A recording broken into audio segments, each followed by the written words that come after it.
Hello guys, welcome to my YouTube channel. কেমন আছো তোমরা? এখন আমরা কথা বলবো হচ্ছে তিনটে আপকামিং ইন্ডিয়ান কাজ নিয়ে, সরি একটা ইন্টারন্যাশনাল কাজ এবং দুটো আপকামিং আমাদের ইন্ডিয়ান কাজ।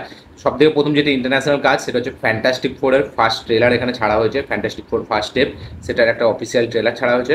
তার পাশাপাশি ঠাগ লাইফ, যেটা কমল হাসান এবং মানি রাতনামের আপকামিং কোলাবোরেশনের ফিল্ম, যেটার নাম হচ্ছে ঠাগ লাইফ, তার থেকে ফার্স্ট লিরিক্যাল ভিডিও মানে ফার্স্ট সং ছাড়া হয়েছে। সেই গানটার লাইভ রিয়াকশন আমার হিন্দি চ্যানেল আছে, অবশ্যই গিয়ে চেক আউট করবেন। ফ্যান্টাস্টিক ফোরের লাইভ রিয়াকশন আমার হিন্দি চ্যানেল আছে, অবশ্যই গিয়ে চেক আউট করবেন, লিঙ্ক ডিসক্রিপশনে আছে। এবং রেট্রো বলে একটা সিনেমা আছে সুরিয়াজ, আপনারা সকলেই জানেন, কার্তিক সুবরাজ ডিরেক্টর। এই ফিল্মটা 1 মে রিলিজ হবে, মানে মে মাসের 1 তারিখে, পরের মাসে, আজ থেকে ঠিক 11 দিন পর। এই ফিল্মটারও কালকে অফিসিয়াল ট্রেলার ছাড়া হয়েছে। এই ট্রেলার হলো লাইভ রিয়াকশন আমার হিন্দি চ্যানেলে আছে, অবশ্যই গিয়ে চেক আউট করবেন, লিঙ্ক ডিসক্রিপশনে আছে। তো এই ট্রেলারটা নিয়ে কথা বলবো, বেসিক্যালি এই তিনটে কাজ নিয়ে কথা হবে, দুটো ট্রেলার একটা গান নিয়ে। চলো ভিডিওটা শুরু করা যাক। সব থেকে ফার্স্ট যদি আমি ফ্যান্টাস্টিক ফোরের ট্রেলারটা নিয়ে কথা বলে নিই, এই ট্রেলারটা কিন্তু আমার যথেষ্ট প্রমিসিং, যথেষ্ট হেভি, যথেষ্ট ইন্টারেস্টিং, যথেষ্ট একটা ইমোশনাল, আমি যদি বলি ঠিক আছে, সেরকম ট্রেলার আমার মনে হয়েছে। ফিল্মটার ফার্স্ট টিজারটা যখন আসে, সেটা আমাদেরকে একটা ভালো জিনিস তো ডেলিভার করেছিল, বাট একটা ভেতর থেকে যেন সেই স্যাটিসফ্যাকশনটা মানে হচ্ছিল না, পাচ্ছিলাম না স্যাটিসফাইডটা। বাট এখন কিন্তু সেটা পেয়ে গেছে এই ট্রেলারটা। গল্পটা আমরা দেখতে পাচ্ছি যে এখানে স্পেসে গিয়েছিল এই চারজন, ফ্যান্টাস্টিক ফোর চারজন, এবং স্পেসে যাওয়ার পর তাদের লাইফ পুরোপুরি চেঞ্জ।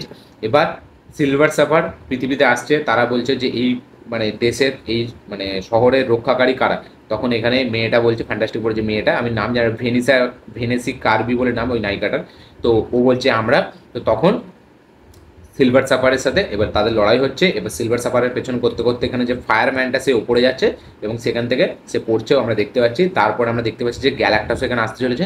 তারপরে এখানে যে মেন আমাদের প্রোটাগনিস্ট, সে বলছে যে আমরা না স্পেসের বাইরে যাব, না এই জিনিসটা হবে। তো তারা অ্যাকচুয়ালিতে এখানে নিউ ইয়র্কে সেভিয়ার বলে তাদেরকে দেখছিল, আর একটা টাইমের পর কিন্তু নিউ ইয়র্কবাসীরা তারাই কিন্তু এদেরকে বলছে যে তোমাদের জন্য কিন্তু এটা হয়েছে, আমাদেরকে কে রক্ষা করবে। তো এবার এই সিলভার সাফার এবং গ্যালাক্টাসের সাথে লড়বে এই ফ্যান্টাস্টিক ফোর। এবার দেখা যাক গ্যালাক্টাসকে কি পুরোভাবে আমাদের দেখায় এখানে। এবং এই ফিল্মটা কিন্তু ডাইরেক্ট আমার মনে হচ্ছে কানেকশন থাকতে চলেছে অ্যাভেঞ্জার্স ডুমসডের সাথে। দেখা যাক সেটা কী হয়। বাট ট্রেলার লেভেলে আমরা দেখতে পাচ্ছি প্রথমে যেরকম ইমোশন রাখা হয়েছে ট্রেলারটার মধ্যে, ঠিক তারপরে কিন্তু অ্যাকশনগুলো আমাদের সামনে রাখা হয়েছে এবং স্পেকটাকেল ভরে ভরে থাকতে চলেছে। বিভৎস কিছু অ্যাকশন এখানে থাকবে। দেখা যাক ফ্যান্টাস্টিক ফোরকে নতুনভাবে কীভাবে প্রেজেন্ট করে। বাট ট্রেলার লেভেলে কিন্তু আমার ট্রেলারটা কিন্তু দারুণ লেগেছে, খুব সুন্দর একটা ট্রেলার মনে হয়েছে। এবং মানে এই যে যখন থেকে সিলভার সাফার আসছে তখন থেকেই কিন্তু স্ক্রিন প্লেটা মেন মজার আসতে চলেছে। এটা আমার দেখে মনে হচ্ছে প্রথমে হয়তো 20-30 মিনিট হয়তো ফিল্মটার একটু আমরা দেখবো ফ্যামিলি ড্রামা, একটু এই নিউ ইয়র্কবাসীরা তাদেরকে সেলিব্রেট করছে। বাট তারপরে হঠাৎ করে যখন সিলভার সাফার পৃথিবীতে আসবে, তারপর থেকেই মেন আসল খেলা চালু হবে। তো এই ফিল্মে অ্যাকশনও থাকতে চলেছে, স্ট্রং ইমোশন থাকতে চলেছে। এখানে একটা দারুণ কিছু হয়তো আমাদের দেখানো হবে, যেটা ডাইরেক্ট অ্যাভেঞ্জার সিক্রেট ওয়ার্স বা ডুমসডের সাথে কানেক্ট থাকবে। দেখা যাক কোনো ক্যারেক্টারের ক্যামিও থাকে নাকি। আমি তো বেশ এক্সাইটেড সিনেমাটা দেখার জন্য। ট্রেলার লেভেলের ট্রেলারটা কিন্তু দারুণ আমাদেরকে এঙ্গেজিং করে রাখতে পারে, দারুণ একটা ইন্টারেস্টিং, দারুণ একটা এক্সাইটমেন্ট তৈরি করতে পারে ফিল্মটা দেখার জন্য। আমি তো বেশ এক্সাইটেড। তো আপনারা কতটা এক্সাইটেড এই ফিল্মটা নিয়ে অবশ্যই কমেন্টে লিখে জানাবেন, এবং আপনাদের এই ট্রেলারটা কীরকম লেগেছে সেটা অবশ্যই কমেন্টে লিখে জানাবেন। নেক্সট যদি কথা বলি হচ্ছে আমাদের রেট্রো সিনেমার ট্রেলারটা নিয়ে, সূর্যা এবং Pooja Hegde starrer upcoming film directed by Karthik সুবরাজ।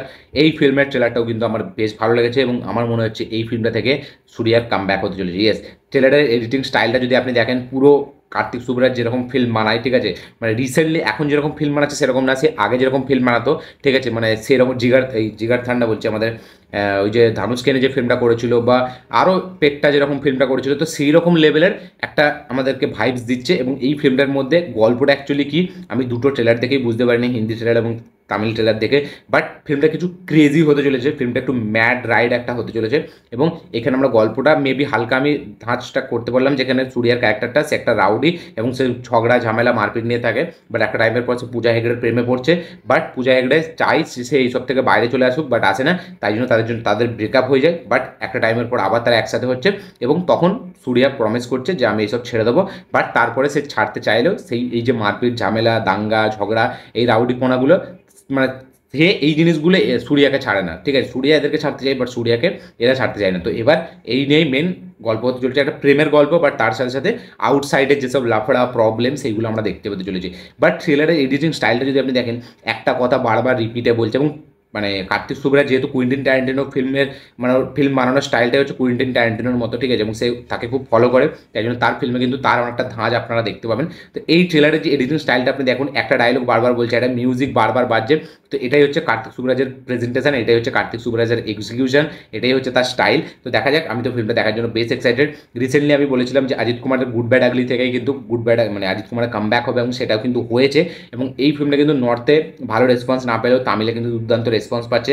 Already 200 কোটি টাকার বক্স অফিস কালেকশন করে ফেলেছে ওয়ার্ল্ড ওয়াইড, এবং এই ফিল্মটা থেকে মেবি অজিত কুমারের কামব্যাক ধরা হচ্ছে।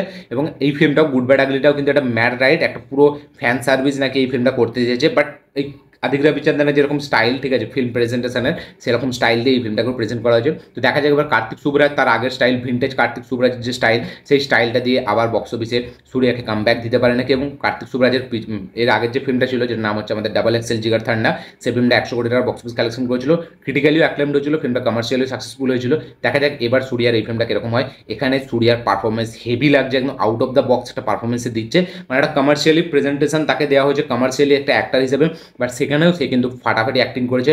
পূজা হেগড়ে তাকে যেটুকু মানে রোল দেওয়া হয়েছে, যেটুকু স্পেস দেওয়া হয়েছে, সেটুকুতেই মাথা মানে কী বলবো ভালো ভালো কাজ করছে, দেখে মনে হয় যে না একটা ডিসেন্ট কাজ সে করছে। এবং এখানে যারা আউটসাইডে যারা ক্যারেক্টার আছে তারা হয়তো আমাদের নজর কাড়বে, দেখা যাক কী হয়। বাট সূর্যা যখনই সে স্ক্রিনে আসছে তখন কিন্তু দুর্দান্ত লাগছে। তার অ্যাকশন সিকুয়েন্স, তার একটা স্টাইল আছে হাতটাকে এরকম ঘুরিয়ে মারার, সেইটা বা তার তাকানো থেকে শুরু করে তার রাগে, তার অ্যাগ্রেশন, সব কিছুই তার পারফরমেন্সের মাধ্যমে খুব ফুটে উঠে আসছে। এবং তার পারফরমেন্স এখানে কিন্তু হেভি লেভেলে বার করেছে কার্তিক সুবরাজ। দেখা যাক ফিল্মটা তামিলে কিরকম কি বক্স অফিস কালেকশন করে, ফিল্মটা দেখার জন্য বেশ এক্সাইটেড। এবং এই ফিল্মটাতে হয়তো আমরা কমেডির সাথে সাথে অ্যাকশন, তার সাথে সাথে রোম্যান্সও দেখতে পাবো।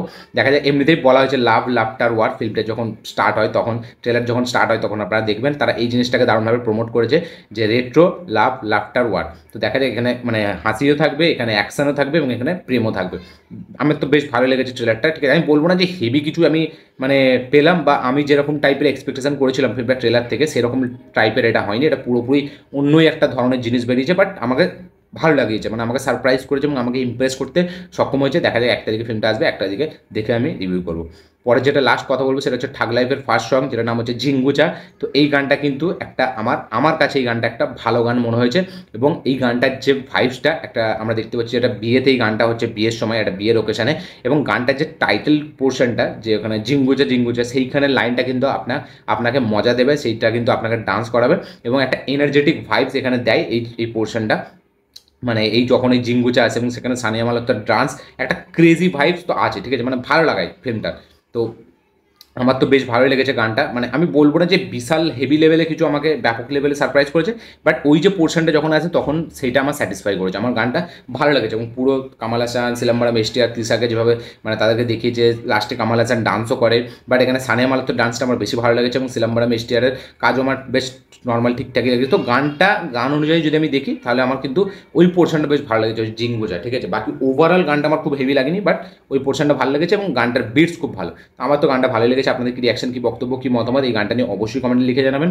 কারা কারা আছেন যারা গানটা অলরেডি দেখে নিয়েছেন তাদের কিরকম লেগেছে তারাও জানাবেন। কারা কারা আছেন যারা এখনো দেখেননি, দেখবেন ভাবছেন, তারা অবশ্যই দেখে কমেন্ট করুন যে আপনাদের এই গানটা কিরকম লেগেছে। তো টোটাল ছিল এই 3টে কাজ নিয়ে কথা। ভিডিওটা ভালো লেগে থাকলে লাইক, শেয়ার, কমেন্ট করে দেবেন। চ্যানেলটি নতুন হলে চ্যানেলটিকে সাবস্ক্রাইব করবেন, বেল আইকনটি প্রেস করতে ভুলবেন না। দেখা হচ্ছে পরের ভিডিওতে, ততক্ষণের জন্য বাই।